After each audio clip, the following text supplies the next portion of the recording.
You know how every home has that one spot, the place you think about throughout the day where you can finally exhale?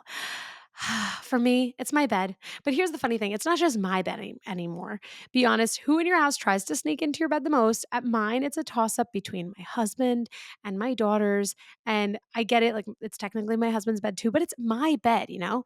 But I get it because of the Cozy Earth sheets, and I have the silk comforter and the linen duvet cover on the silk comforter. It's like being the VIP lounge of the house. It's like sleeping on a cloud and being wrapped in a cloud hug. And I just love it so much. In fact, as I'm sharing this with you, I want to go and lie in bed right now. Their sheets, as I've shared with you, are made from viscose from bamboo and they naturally wick away heat and moisture so you sleep several degrees cooler. That means even on those nights when it feels impossible to get comfortable, I actually wake up refreshed. Thank goodness, because I need to wake up feeling that way. And it's not just the blanket. Of course, you can get any of their blankets, like the bubble cuddle blanket, or as I've shared, I have the silk comforter. It's a really true full on experience.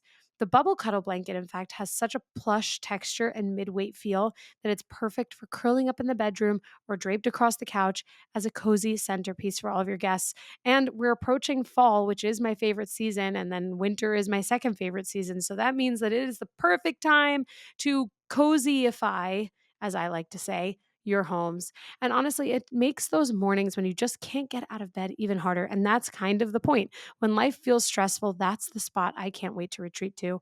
My Cozy Earth bed feels different. It's where my comfort and comfort for my family lives. And once you try it, I guarantee you, you'll never want to go back. The best part, of course, is that there is zero risk. You get a 100-night sleep trial. So if you don't love it, you can send it back, though I promise you won't want to. There is also a 10-year warranty because once you feel this level of comfort, you want it to last. So do yourself a favor, head to cozyearth.com and use my code HUMANHR for 40% off. And if you get a post-purchase survey, let them know that you heard about Cozy Earth right here, because your bed should be more than just a place to sleep. It should be your happy place too. Cozy Earth makes that possible. Welcome to the Bringing the Human Back to Human Resources podcast. I'm Traci Chernoff, and I've spent my entire professional career in HR. Each week, we'll explore the delicate balance between people and business with the aim to reconnect the two and create meaningful outcomes. Listen in as I share my own experiences, challenge the status quo, and chat with guests from various industries about our mission to bring the human back to human resources. Hello, everyone. Welcome back to the podcast. Thank you so much for being here for another week. Don't forget to rate, review, and subscribe wherever you're catching this episode.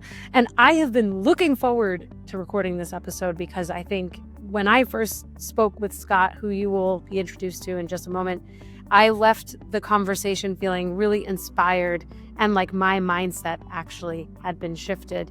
Or as the kids say, it altered my brain chemistry. And so with that, let me introduce you to Scott Shickler. Oh, and by the way, I don't know if anyone's watching. I am in a new space here. I'm always in a new space around these parts. I am in a podcast studio at a local library. Those exist. So if you want to start a podcast or something, I mean, this is free. Some people charge hundreds of dollars for podcast studios, but I'm here for free. Get a library card, everybody. Okay, anyway, let me introduce you to Scott Shickler.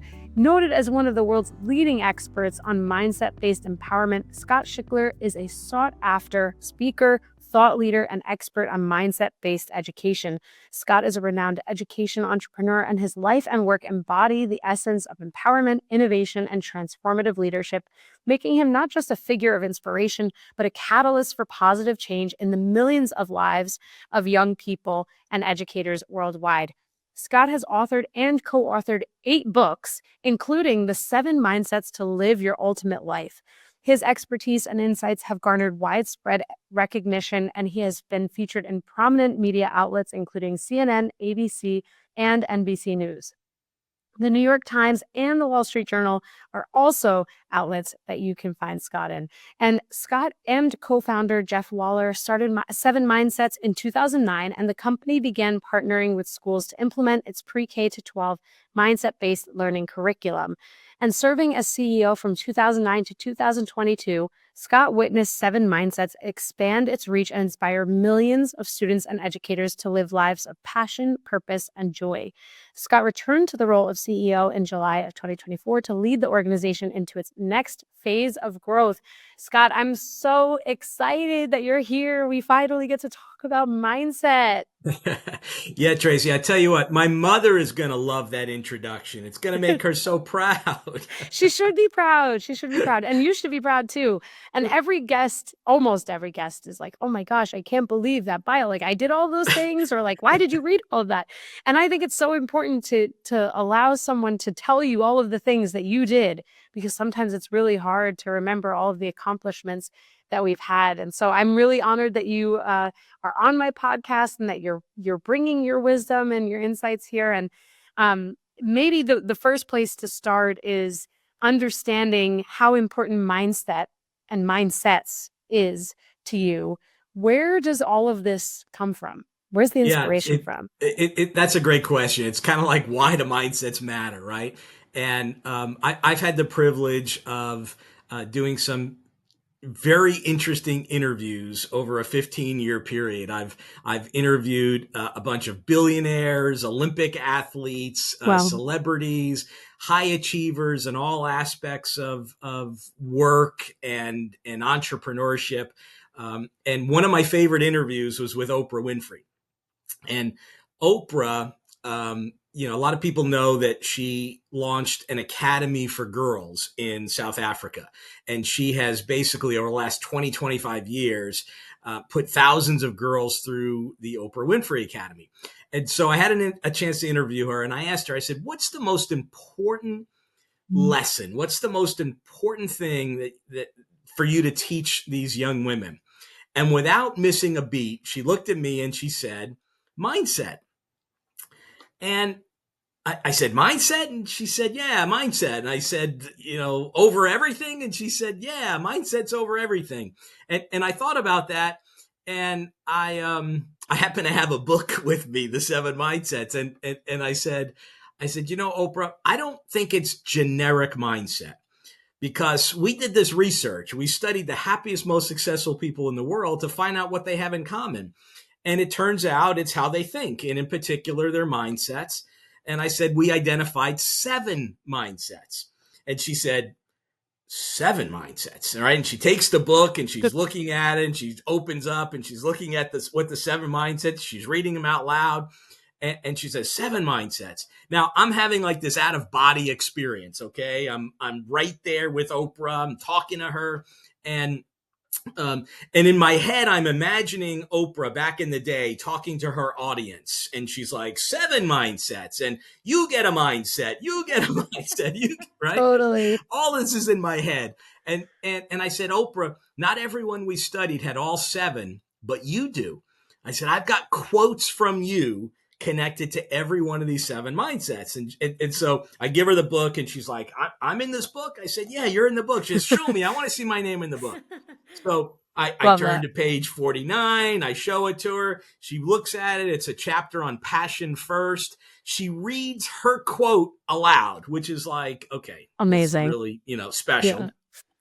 And she's nodding her head. And then as she points to me and she points to the quote and she says, now that's a smart woman. Right. So She's not uh, wrong. so Tracy, I tell you this because Oprah says mindsets over everything. Our research proves it's mindsets over everything. And just 2 days ago, Kirby Smart, who's the head football coach of the University of Georgia and a two-time national champion, he's got a young team this year, and so those of your listeners who might be working with young teams in whatever field they're Mm. in, the reporter said, "What's the most important thing you need to do to prepare your young team for success?" And without missing a beat, he said, "It's all about mindset."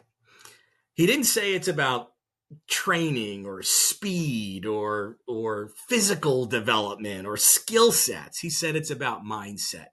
And that's really it. Your mindsets matter. They determine the quality of your life at home, at school, and in the workplace. This is exactly why I was so excited to talk to you, because there's so much energy that you have for what I agree is so important, this idea of mindset and how mindset is, to me, I see it as like the the key to unlocking the door to whatever is behind that door for people, for us. And first of all, I think it's really cool that you met Oprah Winfrey. Was she as cool in person as like she seemed she would be? Yeah, I had dinner with her in a Oh, small group of people. wow. So I had 3 hours with Oprah, and Wow. um, Oprah does not waste a word. Everything she says, there's like pearls of wisdom. I don't know how she does it. And obviously, she has perfected a craft of curating important content and sharing it and spreading it. And that part's very inspirational to me. But yes, it was impressive, and I needed. Yeah, I'm an interviewer. I'm a researcher. I'm an educator. I like to disseminate information to others. So I brought with me my pen, um, and I'm like looking. I'm at a dinner table. I'm like, where am I going to write? Where am I going to? I didn't bring a notebook, but the menu was on a paper cardboard thing, and so I flip over the menu and it's blank. Thank goodness. And everything, I'm asking her questions. Some other people asking her questions. I'm like writing down forever and ever and ever. And towards the end of the night, she's about to give an answer, and she says, "Scott, are you ready?" Because she can tell I'm like soaking up Yeah, everything she everything. said. Yeah. Wow. That's amazing. I mean, I asked you that question, A, of course, because I wanted to know the answer. And also B, because I think it's possible that listeners don't really know who Oprah is. I mean, based on the age demographics, a lot Yes. are, I'm 33. Many of us grew up with her on our TV screens. I think like part of, and I'm going to connect the dots here, but part of Mhm. what I think is really important in knowing Oprah is like understanding that her comment around mindsets makes so much sense because she has lived through so much trauma and has built herself up from nothing to something so unbelievable Yeah. and brilliant and great that it really is so profound to hear her not only like validate that it's like, oh, she must have this ability to like really shift her mindset and to really like allow her mind to be open to all of these potential possibilities or new Yeah. opportunities, whatever it might be, right? That she has that level of self-awareness. She's not saying, oh, all of these, all of these things that money that I have or money, the opportunity that I had to be on TV because that opportunity was not just handed to her. It's it's everything that she has today, starting from everything she didn't have in the beginning and how she created this life for herself through her mindset. So it's really, really profound It, for me to hear you say what she yeah. said, I didn't know what she was going to say. And that was the first question of probably 37 questions over 3 hours. So that was probably the first What question. yeah. And it kind of blew me away because I didn't know what she was going to say. Right. Yeah. But I've studied thousands of people, interviewed hundreds of people, deconstructed 200 of the most renowned books on the subject of happiness and success. And my team of researchers were not the first people to research happiness and success. And so we folded in other research projects. Dr. Martin Seligman out of the University of Pennsylvania conducted a $50 million study on global happiness and Wow. also determined that it's mindsets. One of my favorite interviews was with Sir Richard Branson, and maybe some of your business audience knows that name. He's the billionaire founder behind all the companies with the Virgin name, Mhm. Virgin Atlantic. Atlantic, In yeah. recent news, Virgin Galactic, right, taking Right. people to Right, to space. space, yeah. Um, so I've interviewed a lot of people who own their own planes. He was the only person I interviewed who owned his own airline, and he came to the interview. And what I remember about it is actually the last question. And the last question was, I said, if you could live your life over again, is there anything you would do differently? And he thought about it and he said, yeah, two things. First, I would start my first business at an earlier age. Now, I said, I Hmm. thought you started your first company at the age of 9. Like, how much earlier can you go, Right? right? He said, "Yeah, very good. Like you've done your homework." And I said, "Yeah, okay. All those wasted years, right?" Right. Now, that was like a joke for me for a really, really long time until it dawned on me what he meant by that. And I'm going to give you his second answer, which was equally as profound. But it only recently dawned on me that what he was really saying is it takes a while to discover your potential. It takes a while to learn the things that you're capable of. And now, as an adult, that he realizes what he's capable of, um, Hmm. he simply wished he would start sooner. And that had an impact on me because once we researched and determined it was mindsets that matter, and in particular 7 mindsets, what I did with that information was we said, let's see if we can bring the sophisticated adult content, because that's who we researched. We're adults. Right. But then, by the way, we also researched teenagers, 200,000 teenagers, and we found Mm. out that they had the exact opposite mindsets, the exact opposite of the 7, what we call counter mindsets. And that's an easy way, by the way, for me to tell your adult listeners that these kids grow up to be adults who also have counter mindsets. And so that's why we started teaching the 7 mindsets to young people. But let me tell you his second answer. Because the second answer, he said, if I could live my life over again, I would dream bigger. And it actually bothered me at first when he said it, because I'm talking to a guy who owns 400 companies. He's one of the wealthiest people in the world. He owns his own private island. He scores off the charts on happiness tests. He's a mega philanthropist. Like, he makes a difference. He Right. cares. And if you've ever seen him, he's got flowing blonde hair. I mean, like, this guy wants to dream bigger, right? And by the way, he showed up not only flying his own airline, Virgin Air, but he has his own limousine company, Virgin Limo. And he gets out of the studio. I interviewed him in Manhattan. He gets out of the limo, and he's got blue jeans, a t-shirt, and he's barefoot. He's walking like without a Oh care in the gosh. world on the streets of Manhattan. And I'm a former New Yorker, and like, we don't want our skin touching anything. And No, this guy, I'm nothing. thinking, what did he invent super skin or something? But he says he would dream bigger. And I made my notes, and we uncovered a lot of people we interviewed that said something similar. We actually named the very first mindset based on what he said. We call it the everything is possible mindset. This idea of dreaming bigger. And the easiest way I've learned to explain this or help people understand this is if you want to do this, or if your listeners want to do this, raise your left or your right hand as high as you can, staying seated. And now, if they're driving, keep both hands, keep your Okay, hands I'll on the do it. wheel. I'll do it. But raise your left or your right hand as high as you can, right? Okay. Now, without standing up, can you get your hand 1 inch higher? Why How is about that? 2 inches? Why Two is inches, that? right? Why was I just Okay. able to do that? Yes, exactly, right? So almost everybody I ask, and sometimes I speak to thousands of people at a time, and so it's really cool to have my vantage point and watch Right. thousands of people do the same thing. They all put their hand up, they all laugh, and I ask them, think about what you just did. I asked you to raise your hand as high as you could the first time, and then I said, can you get your hand 1 inch higher? They're like, yes, Scott, as high as I can, plus one, right? Plus two.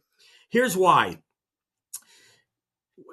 There's a couple of reasons, and it's scientifically backed, and it's a reason why it limits potential in personal and professional lives. See, our brain, the primary function of our brain is to keep us alive. The brain doesn't like discomfort. The brain doesn't like to stretch. The brain thinks backwards better than it thinks forwards. And we want to protect ourselves. So we don't stretch, we don't get out of our comfort zone. But what Branson and others, and even every one of your listeners, can think about things that they accomplished in their life that they didn't maybe at one point think was possible, but then they did it. What Branson and others have learned, the highest achievers have learned, is that when you get that feeling, you can repeat that feeling. You can make that a habit. You can change from the negative, limiting thoughts and beliefs, the counter mindsets. You can literally flip your switch by simply practicing this concept of 1 inch, 2 inches higher. So I would encourage all your listeners, any personal goals, any department goals, any business goals, any dreams they have, whatever they are, just see if you can raise it just the equivalent of an inch, whatever that means. Because a couple of things happen. Physically, when we do stretch ourselves, it's kind of like getting those little butterfly feelings in your stomach. The butterfly feelings is a good thing. That's like, I'm not sure I can do it or not. Maybe I can, maybe I can't. But those feelings is actually an indication that your brain has released legal drugs in your system. You Right. literally will feel better. Hmm. And almost, if I ask the question, if I could wave a magic wand, what is it you want for your life? What is it you want for the people in your lives, people in your company? People want to be happy. They want to be successful. They want to be filled with joy, have good relationships. Those feelings come when you stretch yourself. So, one, stretching literally makes you live longer, feel better. But statistically speaking, people who stretch just a tiny little bit achieve more in their life, no matter what it is. And it's often just like this little tiny thing. Sometimes people say this 1%, this 1 degree. How could it make a difference? Well, over time, it compounds and expands. Hmm. And that's what we picked up. And so that mindset is so important for people. It really can set an individual and an organization apart from the competition.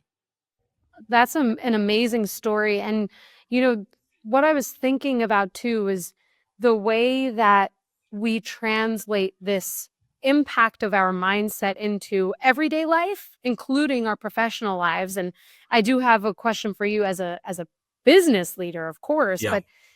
but before I even ask that question, I think the listeners hopefully are allowing all of this to really resonate with them, that we are the gatekeepers to our own success or our own, stagnance, right? And it's like, when I think back to those two stories that you shared with very prominent figures, um, you know, there's an element here where, sometimes I would imagine people with counter mindsets or this, negative approach to things, a negative approach to thinking potentially might say, oh, well, they got lucky. They're lucky that they're in those situations. But really, we can translate this to our own lives. I mean, maybe we're not Yeah. going to be the next, Virgin Atlantic owner. Maybe not.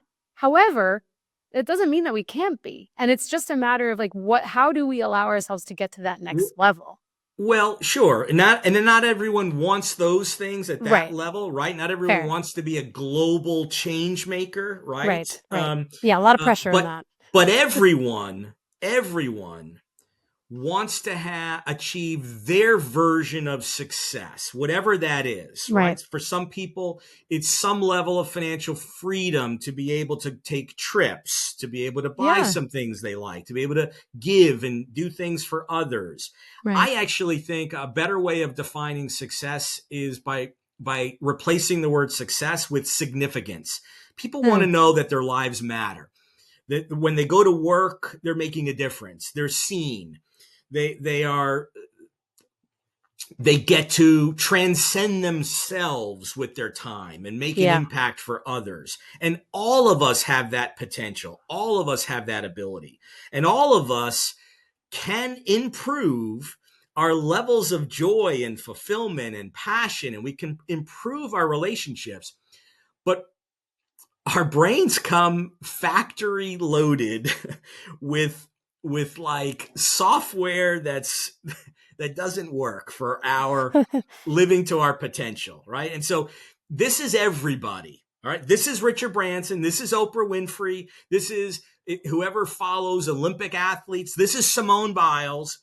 Every adult and every kid for that matter wake up every day and have somewhere between 30 to 50,000 automatic negative thoughts that go through our heads every single day.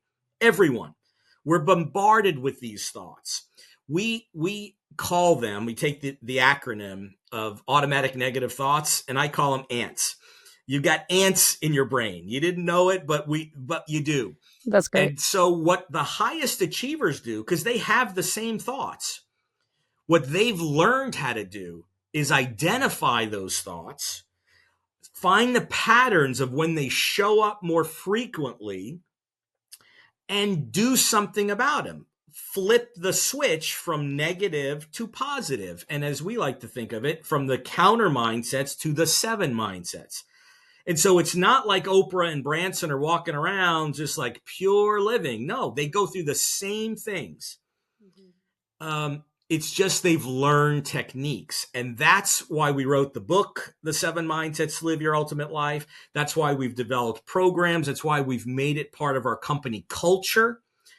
And that's why I'm here actually trying to share it with others, because it is at our fingertips, but we literally have to reset the factory installed mindset operating system that Right. comes with this body that we have. The MOS, the mindset operating system. That's awesome. Well, this is the perfect opportunity for me to ask you a question as a leader yourself. Um, I know your background and some of the things that you do with your company, but in your bio, I read that you were the CEO from 2009 to 2022, and then there was a little break there, and you came back Yeah. in 2024. So maybe you can walk us through what happened there, why you came back, and how you take this concept and you apply it into your own business with your own team. Yeah. I'm glad you picked up on that little the little break. So I've been very fortunate over my life. I'm an entrepreneur. I'm often described as an education entrepreneur. I have software companies and other businesses. I've started many businesses. I've bought and sold over 20 different companies. But the most important work of my life has been around the seven mindsets. And we, as I mentioned, we took the seven mindsets, we developed them for programs. And so we're in about 48 states. We have taught the seven mindsets to over 5 million students from preschool to 12th grade. Wow. We are changing lives when it comes to mindset based education. And I brought on some partners. Not a lot of people in their life get a chance to kind of take some chips off the table, and I had an opportunity to kind of take some chips off the table. And at a younger age, I had a chance to kind of go into semi-retirement, and I loved it. I got to spend time with my two adult sons and my wife of 34 years, and I had a an incredible 18-month sabbatical. Sabbatical, right? And I stayed on the board, and I stayed connected to my team that I love and the work that we do. And then about a year ago, my board called me and they said, "Hey, would you take a look at the company culture and just see how things are going?" And I said, "Sure, but why?" And they said, "Well, you were running the business. You had 5 years of no employee turnover." And I said, Unbelievable. "By the way, I don't call them employees." And they said, "What do you mean?" I said, "I call them empowerees." And they're like, "Oh yeah, but we thought that was like kitschy or cute, or I remember, yeah, we asked you about that, and you said, oh yeah, Disney, they call their employee, they have different names, and you just want to have a different name." And I said, "Yeah, but it wasn't just to be cute.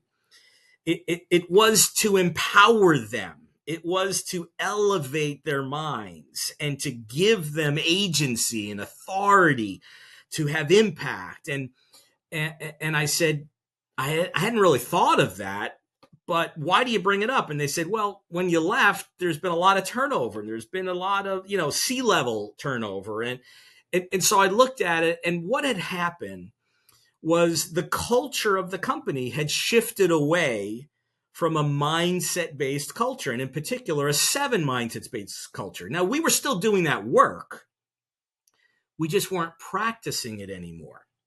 Mm. And it was the first time I could look at it so clearly to see, wow, this is this is night and day.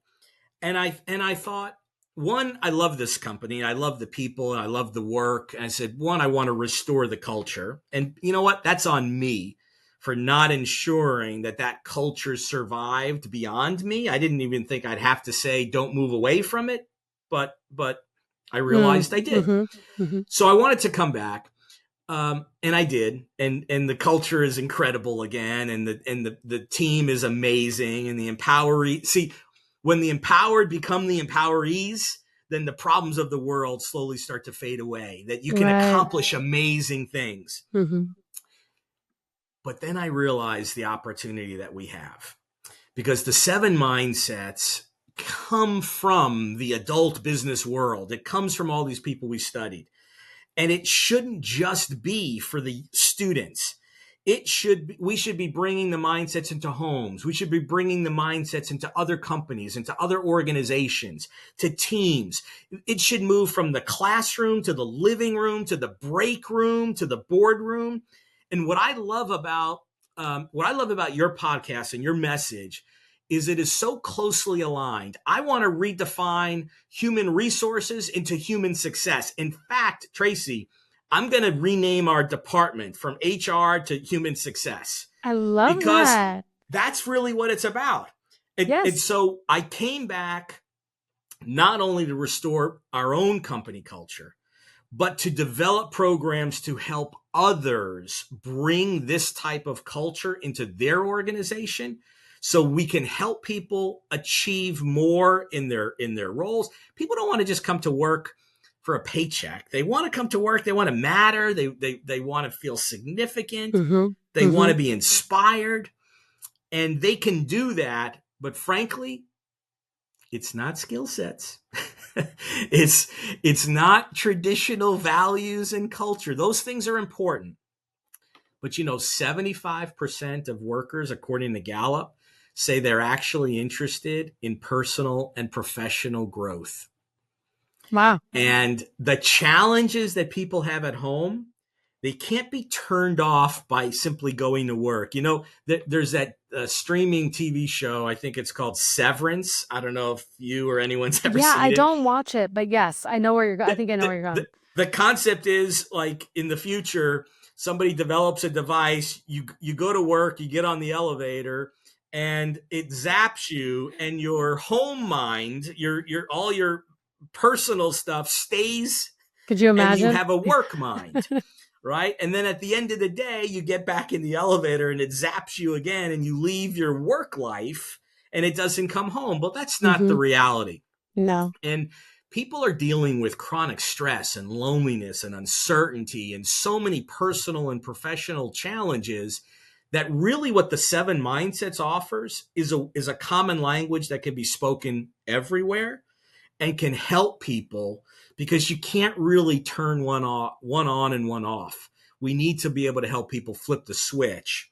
And so that's why it's a long answer, but that's why I'm back, and I'm super excited to help people make a difference. That's so amazing. And first of all, I think you totally are onto something with renaming HR to HS and from human resources to human success.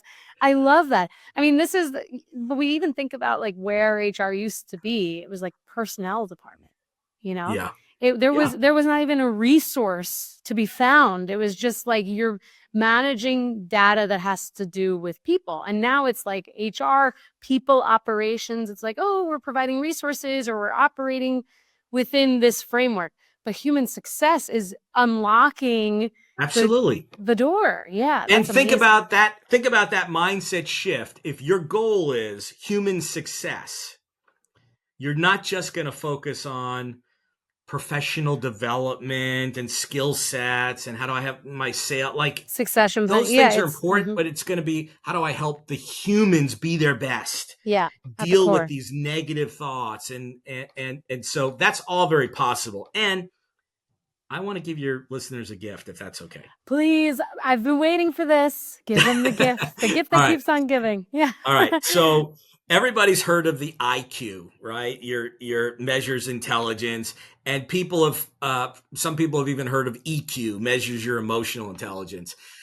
There is no research that shows that those things really impact a person's quality of life and their level of success. We all know people with high IQ that are smart, that are socially inept. Mhm, Okay, mhm, so mhm. so we've been working on something, a secret project called the MQ, Mindset Quotient. And if you think mindset's over everything, MOE, MQ is really the determining factor of whether or not someone, how aligned their mindsets are to the seven.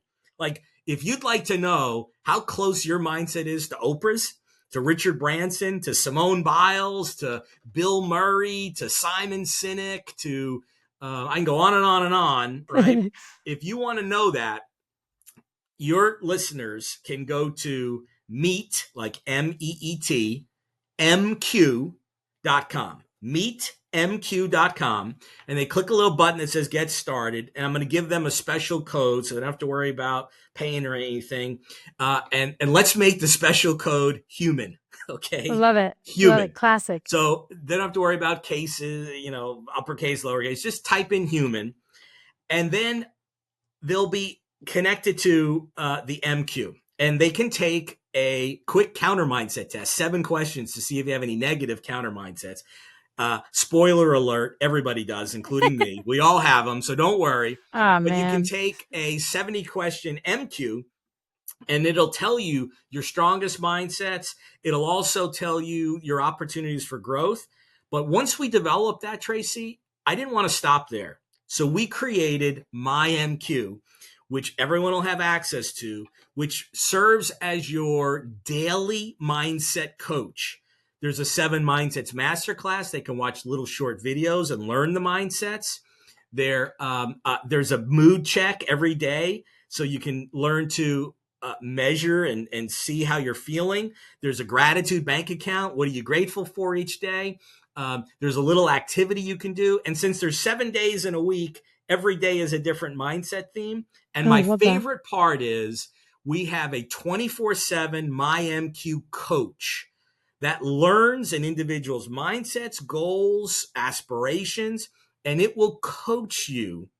You can ask it questions and it will coach you to help you grow and expand your mindset. So that's my gift to your listeners. It's Thank in you. beta. It's in beta. So your group will be amongst the first to listen and check it out. And hopefully they'll share some feedback and we can change the world together. Oh Wouldn't that my be fun? gosh. Yes, it would be so much fun. Thank you so much for that gift. I can't wait to claim my own gifts. And because I'm curious.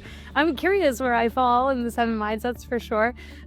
Everyone, please, please, please take Scott up on that free gift. That's amazing. Scott, thank you so much. I was not disappointed. I have been hyping myself up for this interview with you, and I was so excited to finally record. And I am just so mind blown at all of the ways in which you approach life and business. And I think what you're doing is amazing. And you should continue on with much success. So thank you so much for joining the podcast. We all really appreciate it. I most certainly do. Thank you, Traci. Really Of appreciate it. course. Hey, just before you go, don't forget to subscribe to the show so that you are the first to hear when an episode drops each week. And maybe leave a 5-star review and a comment about how much you loved this episode. Plus, if you have someone in mind who would really enjoy this episode, make sure you share it with them. Thank you so much for tuning in, and I will see you next week.